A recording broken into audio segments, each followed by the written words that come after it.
Зиялы қауым, құрметті Павлодар облысының тұрғындары, бүгін баршамызға елеулі оқиға Ұлы Абайдың ескерткіші облыстық орталықтың төрінде орнатылды. Ендеше бұл Хакім Абайдың әдеттегі ескерткіштердің бірі ғана емес, құндылықтар мен руханиятты еске салып тұратын қасиетті мүсін. Абай жолы деген қазақтардың жүретін жолы. Енді адаспаймыз. Енді өзіміздің абайымыз бар, сол төңірегінде боламыз. Осы абайға қарап, өзімізді бойымызды түзетеміз деп келдік.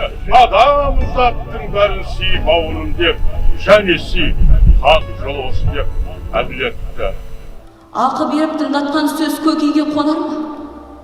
Құлағын сатқан тәңір атқан, ондырар ма? Онар ма? Күйесің, жүрек күйесің. Күйгеніңнен не пайда? Дүниеде нені сүйесің? Өмір қайда? Дос қайда? Рахмет.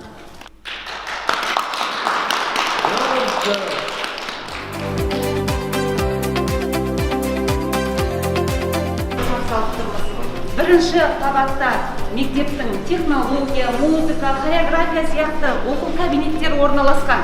Бұл да заманауи мектептің бір үлгісі. Сіздер ақ залдың бірінші көрермендерісіздер.